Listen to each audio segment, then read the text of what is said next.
Well, thank you, and welcome to Richmond. It's an honor to have you here, and it's a privilege for us Richmonders to have an opportunity to share with you some of our city's extensive and diverse store of decorative arts. Now, as you've heard, I'm an architectural historian, not a decorative arts expert, and I've been charged with offering you some perspective on Richmond's history, using landmarks that symbolize our history, our growth, and development. So I hope this overview will help you appreciate some of the special buildings you will see here, buildings that provide settings for our decorative arts. But I'll also be showing several places not on your itinerary, but that are part of the story, and I hope they might entice you to return to Richmond and see more of our historic and cultural resources. Now, in discussing any historic place, we have to start by asking, why is it here? To answer that question for Richmond, we're indebted to our founder, William Byrd II of Westover. Byrd was commissioned in 1737 to map out a site for a new town on an upper section of the James River.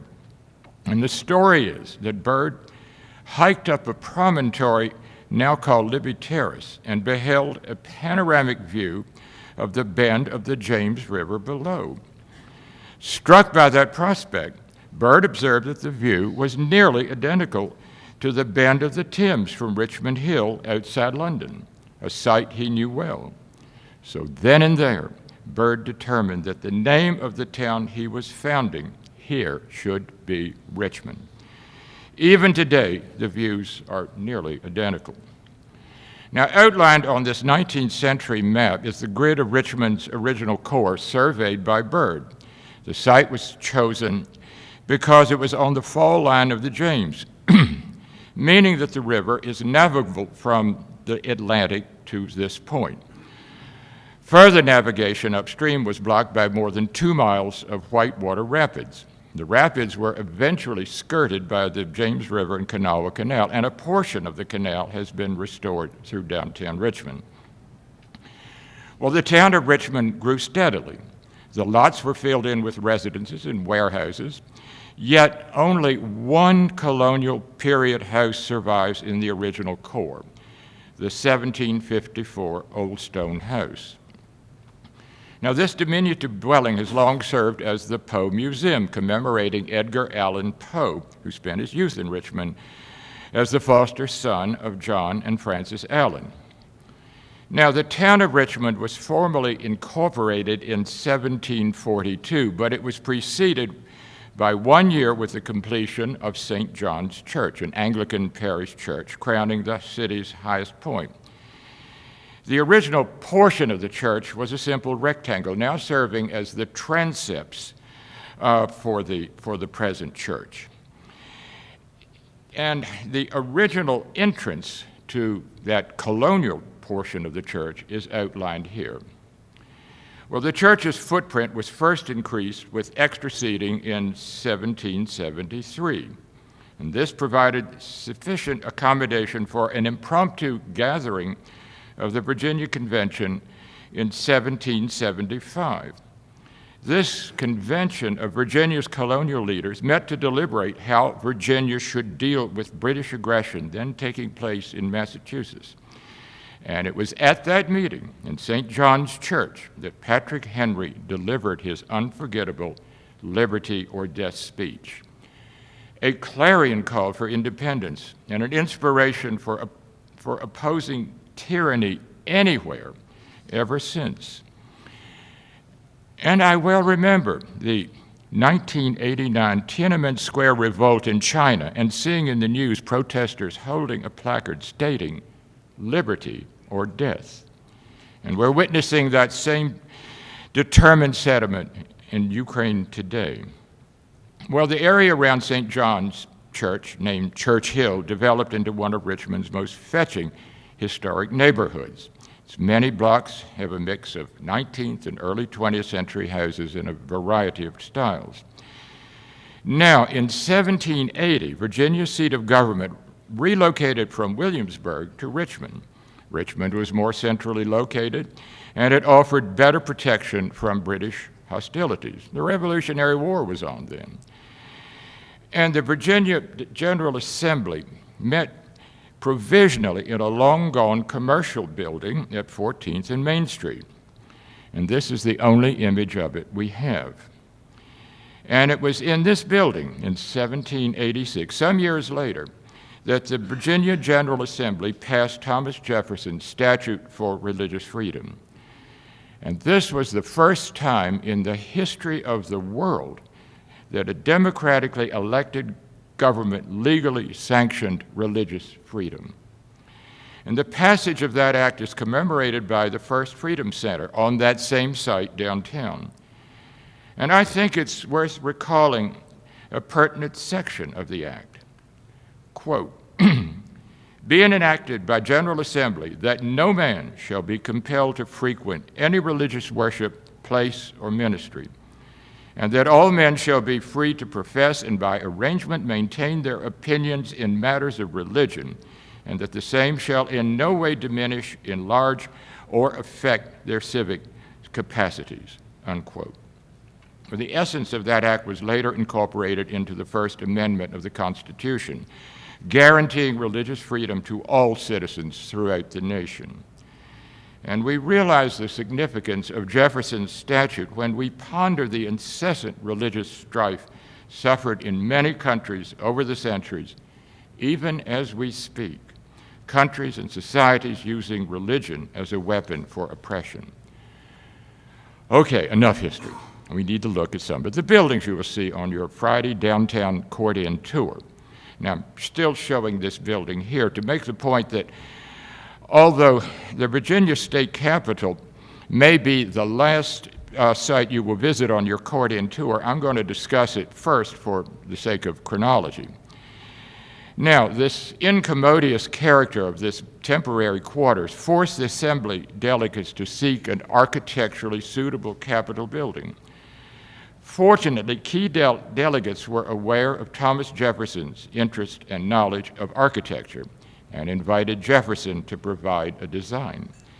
And although Jefferson was then serving as our ambassador to France, he seized the opportunity and produced design drawings. These were sent from Paris to Richmond with a model by the famous French model maker Jean-Pierre Fouquet to guide the builders. Construction of the Capitol began in 1785. Within a few years, Jefferson's temple-formed edifice dominated the city like the Parthenon on the Acropolis, as we see in this watercolor by Benjamin Henry Latrobe. The Capitol was an architectural marvel for its time. Nothing like this had ever been seen in the young nation. The Capitol thus marked the birth of the classical revival architectural movement in America, and it marked the first time anywhere that the Republican form of government was given specific symbolic architectural expression, creating a temple of democracy. Finally, it established the precedent for employing monumental classicism for our government buildings. Now, the Capitol was expanded in 1906 with flanking wings housing new legislative chambers, and a below-ground extension was completed in 2007, the year of Queen Elizabeth's visit to Richmond. And this underground extension is fronted by a classical-style public entrance down on Bank Street, and the extension houses a museum and meeting rooms. Okay, in the Capitol's rotunda, on its main floor, stands what is perhaps America's most renowned work of art, the Houdon statue of George Washington. Now, Jefferson was instrumental in persuading Jean-Antoine Houdon, the most brilliant portrait sculptor of his day, possibly ever, to travel from France to Mount Vernon to take measurements of Washington and to make a life mask. The statue was completed in Paris in 1792 and delivered to Richmond in 1796. The delivery was delayed until the Capitol was complete enough to house the work, and it has graced the Capitol ever since. Now, a companion landmark on Capitol Square is the Executive Mansion, the home of every Virginia governor, since its completion in 1813.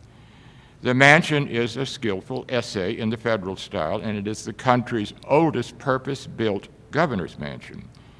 Its architect, Alexander Paris, was a New England native who briefly lived in Richmond and later became a leading architect in Boston. And the mansion's guests have included Lafayette, King Edward VII as Prince of Wales, Winston Churchill, and Queen Mother Elizabeth. And as you would expect, the mansion's interiors are in restrained patrician taste. Now, the mansion was closed for 2 years during the pandemic. It has recently been open for tours on a limited basis. Okay, your Court Inn tour takes you to one of Richmond's most historic early 19th century residences, built in 1818 for John Brockenbrough. The house passed through several owners until 1857, when it was purchased by Lewis Crenshaw. Crenshaw added the third story and decorated the interior in Victorian French-style taste. Now, in an expression of support for the Southern cause, Crenshaw sold the house and its contents to the city of Richmond, which in turn rented it to the nascent Confederate government to serve as its executive mansion. The house was considered sufficiently grand for the South's new president, so President Jefferson Davis and his family moved in 1861. Now, like many prominent Richmond houses of the period, the street facade, as you can see, is relatively plain. By contrast, the rear elevation is set off by a monumental two-story portico overlooking the garden. A rear portico was characteristic of Richmond's finer mansions of the period.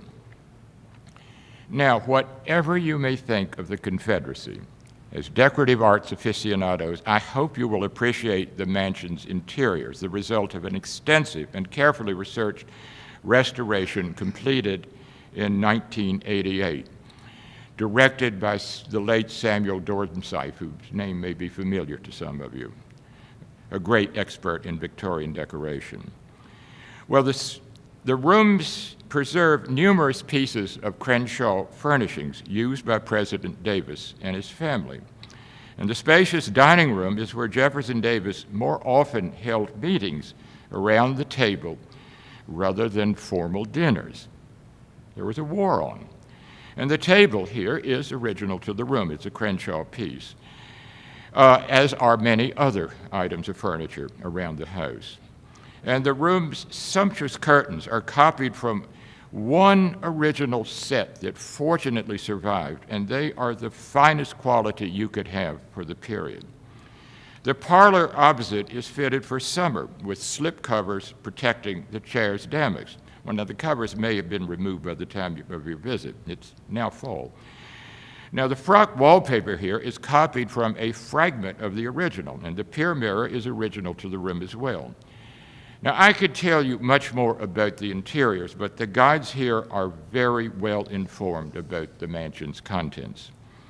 But as a footnote, I should mention that President Davis departed the mansion and Richmond on April the 2nd, 1865, just hours before the fall of the city to Union forces.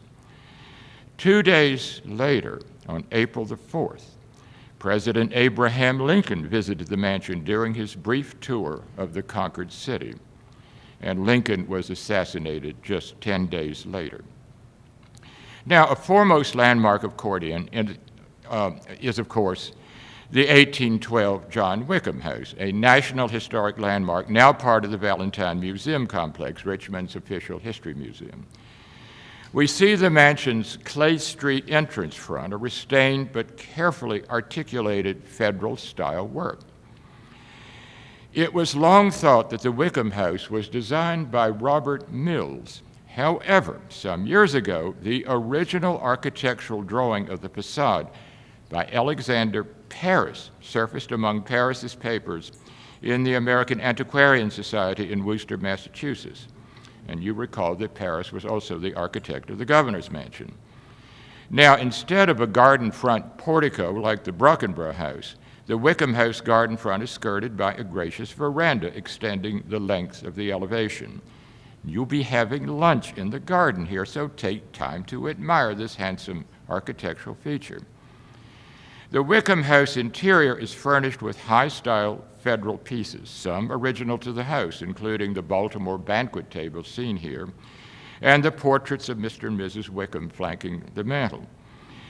A striking feature of the room is this series of painted neoclassical panels around the upper part of the room.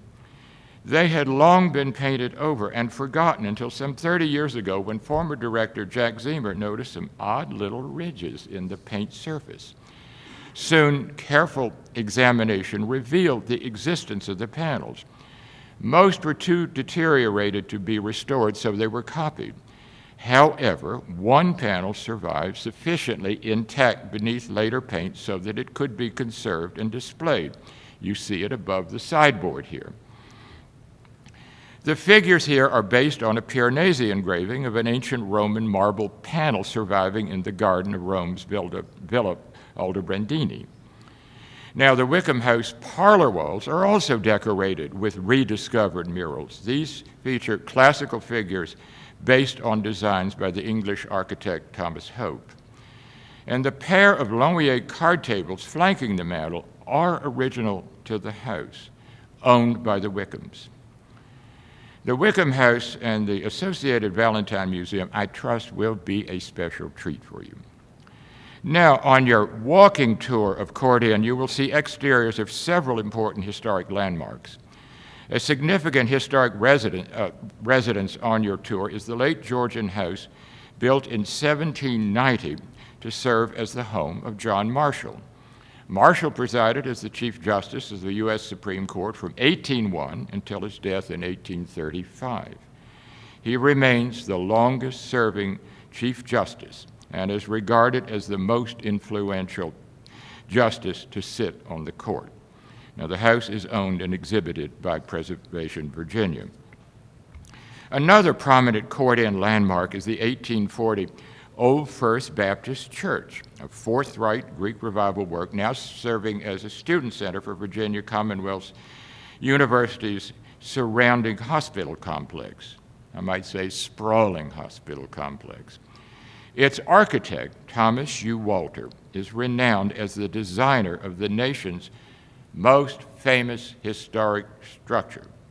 And might you guess what that most famous historic structure is? Well, it's the dome of the United States Capitol. Also on Broad Street is the 1814 Monumental Church, a National Historic Landmark designed by Robert Mills, who was best known as the designer of the Washington Monument. The church was built as a memorial to the 72 people who perished in a theater fire on the site, including the governor. And sheltered under the portico is a beautiful urn decorated with symbols of mourning, such as the inverted torches on either side and the winged hourglass and the flame of life atop the urn. Now, Mills also worked in some subtle but appropriate symbolism into the church's architectural details. For instance, above the window, the gently sloped lintel with horns or ears on either end. These are sometimes called cat's ears. Now, this is not just a pretty, it's an ancient symbol of mourning. The form was commonly used for the lids of Roman cinerary boxes, boxes containing the ashes of the deceased. I also noticed this motif on a cheval mirror in the guest room of a British friend where I was staying. I told my host I was surprised to find a symbol of death staring at me. And around the corner from Monumental Church on College Street is the 1876 Old First African Baptist Church, consciously modeled after its parent Old First Baptist, which you just saw.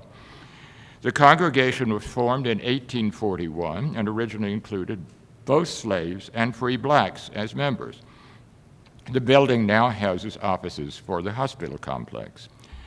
Also on College Street is one of the country's purest expressions of Egyptian revival architecture. It was completed in 1846 to house what was originally the Medical College of Virginia, and its Egyptian style alluded to ancient Egypt's medical tradition. And be sure to note the Egyptian building's original iron fence, which has posts in the form of herms, human-like figures suggesting mummies, with their little feet protruding from the bottom. Okay, we leave Court Inn. That will be the end of that tour.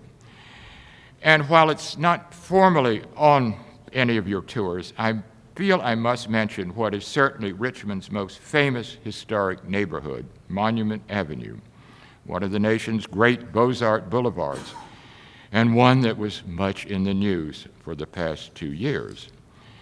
The Avenue is a National Historic Landmark, combining the themes of city planning, architecture, landscape, and sculpture.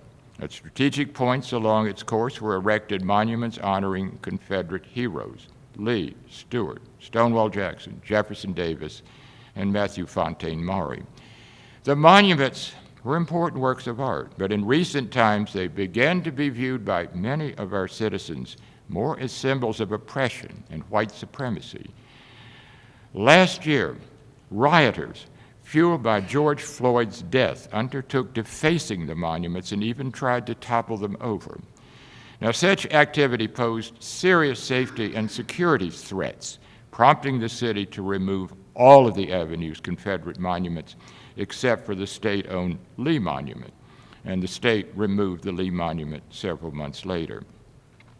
I photoshopped this image to remove the monuments and to give you an idea of the Avenue's present character. What, if anything, that will replace the monuments remains to be seen, but whatever replaces them, we hope will be features that everybody can be proud of. And though impaired, this urbane avenue is still beautiful. It's lined with prestigious residences in a variety of styles and is still a popular address. Now, Friday evening, some of you will enjoy a reception at the Hancock-Wert-Kuski House, another version of the city's refined federal architecture, here fronted by arcades. You will be the guests of Mrs. Jane Bowles, whose late husband, Aubrey Bowles, spent more than 2 decades restoring the house himself and filling it with museum-quality federal furniture and accessories. It's a wonderful collection. And the striking neoclassical wallpaper panels in the dining room were the result of a fortuitous discovery, which Jane Bowles will tell you about. And as a footnote, the prominent attorney William Wirt owned the house from 1816 until 1818, when he moved to Washington to assume the post of U.S. Attorney General. Wirt wrote a biography of Patrick Henry in which he recorded Henry's liberty or death speech, and that is our source for that famous delivery.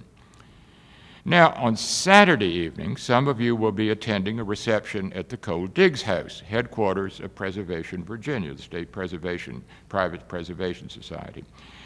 The 1850s house is nestled in a 1-block historic district just across Franklin Street from the Jefferson Hotel here. And the Cole Diggs House 2-level porch, as you see here enshrouded with wisteria, was added to the house in 1850. Okay, we need to back up to Saturday morning. Your Saturday morning tour begins with a trip through Richmond's West End into the Goochland County countryside to a famous historic plantation, Tuckahoe. Your hosts will be Tad and Sue Thompson, who make Tuckahoe their home. The H-shaped house is remarkably unaltered. It preserves its original colonial window sash, its beaded weatherboard siding, and its original interior paneling and decorative trim, all nearly 300 years old. The earliest section, the 2-story north wing, was built for William Randolph following his 1734 marriage to Maria Judith Page of Roswell. She brought money and fine craftsmanship to Tuckahoe. Roswell was the largest colonial house built in Virginia. The striking stair in Tuckahoe with its spiral balusters was undoubtedly the work of the same artisans who built the stair at Roswell, Maria Page's family home. Unfortunately, Roswell's interiors were lost to fire in 1916. Now, a related architectural highlight to look for in Tuckahoe is the richly carved stair fascia. Now, to accommodate his growing family, William Randolph enlarged the house into its H shape around 1740, adding the south wing and its connecting hyphen. And except for its brick ends, the south wing closely matched the north wing. Tuckahoe's early plantation atmosphere is enhanced by the survival of its original plantation street. The row of outbuildings in the street served various domestic functions. And this early photograph shows the kitchen in use, servants bringing dinner from it to the house. Now, sadly, both William and Maria Randolph died before 1745, leaving their 3 young children as orphans.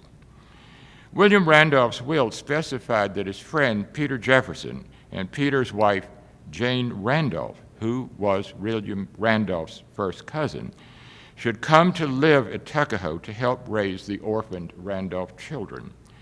So the Jeffersons moved to Tuckahoe with their 2-year-old son Thomas. That is, Thomas Jefferson. So it's safe to say that the most important Tuckahoe outbuilding is the tiny schoolhouse, which you see on the left. And this is where the young Thomas Jefferson received his primary education. Indeed, his education never ceased from then on. In Tuckahoe's 1734 wing, this earliest wing, is the so-called burnt room. Now, what kind of fire was here, we're just not sure. But perhaps the room's dark black walnut paneling may have made the room just look burned. This is one of only 2 known Virginia colonial paneled rooms using black walnut. Black walnut was a highly desirable cabinet wood. Most of it was shipped to England to make furniture. So possibly your English Queen Anne tea table may be made of Virginia walnut. In the burnt room are 2 somewhat naive Corinthian pilaster capitals. And I like to think that they were the young Thomas Jefferson's first exposure to classical architecture. And from that, the rest is history. Now, following Tuckahoe, you venture deeper into Goochland County, but as an introduction to the next site, I show a fuzzy old photograph of a 1790 plantation house called Woodlands in Amelia County, down in Southside, Virginia. Woodlands was embellished with museum-quality woodwork. Now, this was a threat because the woodwork was at risk of being sold off piecemeal to antique dealers, leaving the shell of the house to be demolished. But our indefatigable Helen Scott Reed said no. Instead, she took possession of the whole thing, had the house dismantled by piece, and had it rebuilt on a stunning site on Reed family property in Goochland County, with all the original framing, including its massive king post roof trusses. Now we see the house, renamed Chastain, under reconstruction in 1971, now 50 years ago. And I won't spoil the surprise by showing you the completed work and the outstanding interior features. That's for Helen Scott to do. Lunch Saturday will be at nearby Tanglewood Ordinary, a neo-rustic, Adirondack-style historic landmark restaurant dating from the 1930s. Good country food. I've eaten there. It's fine. Okay. The Saturday afternoon option 1 tour includes visit to Richmond's 2 premier museums, the Virginia Museum of Fine Arts, and on the same block, the Virginia Museum of History and Culture, formerly the Virginia Historical Society. Now, because I'm a traditionalist, I'm showing the original Georgian Revival entrance to the Virginia Museum of Fine Arts, or VMFA. But you will be entering the museum's unabashedly modern North Wing. Now, I won't dwell on the collections of the 2 institutions. You will be properly shown. However, a decorative arts highlight for you is the Virginia Museum's world-class collection of Art Deco and Art Nouveau furniture and decorative objects, even jewelry. And these two photos are just the merest hint of that amazing collection. Also, stunningly displayed in the VMFA is the nation's largest collection of objects from the workshop of the Russian jeweler Carl Fabergé, including 5 imperial Easter eggs, shown in individual cases here. Well, next on this option 1 afternoon agenda is the Virginia Museum of History and Culture, next door to the Virginia Museum of Fine Arts. It was founded in 1831 as the Virginia Historical Society and has long served primarily as a research library. It moved to its present location in 1959. Its expanded galleries, it's just had an extreme makeover, is filled with exhibits telling the story of Virginia's history and culture from prehistoric to modern times. The displays are stuffed with Virginia furniture, portraits, and artifacts. There's a lot to see here. And the museum also owns an important collection of Virginia landscape paintings, many currently on display. Now, the Friday afternoon option 2 tour includes, we're going to option 2. Tour includes 3 remarkable mansions from 3 different centuries. I'll discuss them in chronological order, oldest first. Agecroft Hall, then Wilton, and finally the Scott Mansion. Agecroft Hall is the oldest house on the tour, the oldest house in Virginia, maybe the oldest house in the country, but it wasn't born here. Its present location on the edge of Windsor Farms, this is a 1920s radial planned neighborhood echoing a British garden suburb. All of the streets were given English names: Oxford, Cambridge, Berkshire, Canterbury, and so on. And in case you haven't noticed, Virginians are Anglophiles. Windsor Farms was the concept of businessman Thomas C. Williams, Jr., who owned the farm called Windsor, where Windsor Farms, this neighborhood, was laid out. The original plan called for all of the houses to be Tudor style. Most ended up being Virginia colonial style anyway. We just can't get away from that style, as you will see, thanks to Williamsburg. Nevertheless, Williams attempted to set a conspicuous example by purchasing the English manor house, Agecroft Hall, dating from the 16th century. Now, as you see, it had become abandoned and neglected. This fuzzy photo shows the house with its deteriorating roof. Williams had the house dismantled and shipped to Richmond, where it was rebuilt in slightly modified form. Now, this is another dismantled and rebuilt house, our second one this evening. Chastain was the first. The relocation of an English historic house to America enraged various members of Parliament.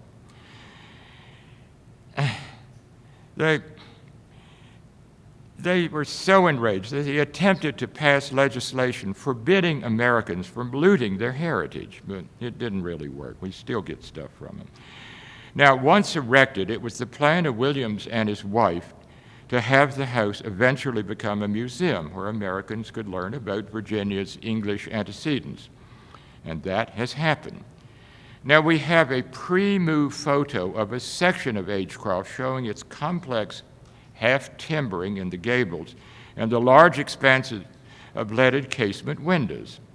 Now, the rebuilding took some liberties in the arrangement of these elements, but it carefully reinstalled the leaded casements seen here and the decorative half-timbered gables. Agecroft has a beautiful setting overlooking the James River. Its gardens are the work of the famous landscape architect Charles Gillette. The house and its grounds were formally opened to the public in 1969. And exhibited in Agecroft's interior is an outstanding collection of Tudor and Jacobean furniture and textiles, including a famous bed. Not this one, but you will know the famous bed when you see it. Now, if this is not enough, next door to Agecroft is Virginia House, which was constructed largely of architectural elements from Warwick Priory, a Tudor structure also dismantled and rebuilt in Richmond in the 1920s. This is our third moved and rebuilt house. but you will have to save this one for another Richmond visit. Don't have time to go to it this tomorrow or Saturday. Now, next in terms of ascending age on the tour is Wilton, our fourth moved house.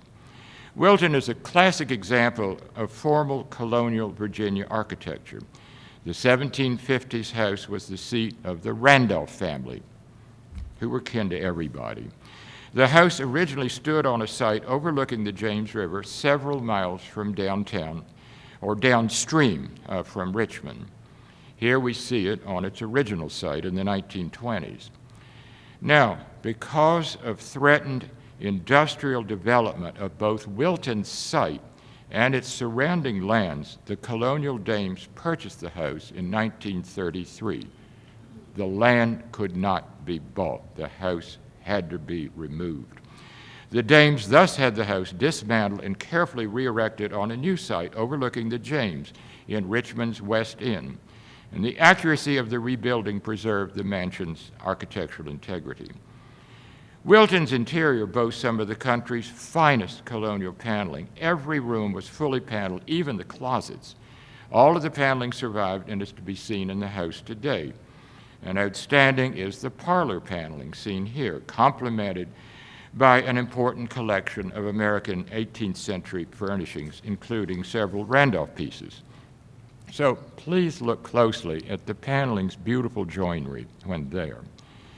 Now, an interesting detail to note in Wilton is a version of the Vitruvian wave decorating Wilton's stair fascia. The Vitruvian wave is an ancient motif found on Roman ruins resembling ocean waves. And Piranesi recorded a version of it in his engraving of ancient Roman artifacts, seen down on the lower right. Can you see the Vitruvian wave down there? This much-used decorative detail is found on both furniture and architecture, so look for it. Finally, we see that the 1910 Gilded Age residence built for Richmond's Frederick William Scott, long a prominent civic leader and philanthropist. He's best remembered as the founder of Scott & Stringfellow, a brokerage firm that continued for more than a century until it merged with BB&T and more recently Truist. Where they got that name, God only knows.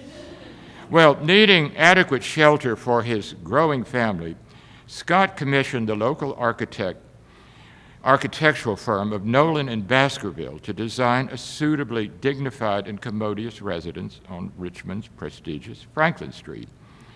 Its restrained classical design, set off by a monumental Corinthian portico, was inspired by Newport's Marble House, designed by the famed architect Richard Morris Hunt. Scott's descendants sold the mansion to Virginia Commonwealth University in 1991. It has recently undergone a thorough restoration and is used by VCU for special events. The interior has a number of original furnishings. Now, I show an early photo of the house to recall a local anecdote. It holds that Mr. Scott once had to meet an out-of-town business associate who had never been to Richmond. Under the circumstances, Scott graciously decided to drive the visitor around town and show him the sights. As part of this tour, Scott drove his guest along Franklin Street past his newly completed house, though not revealing its owner. As they passed by, Scott asked in an offhand way, "Well, what do you think of that building?"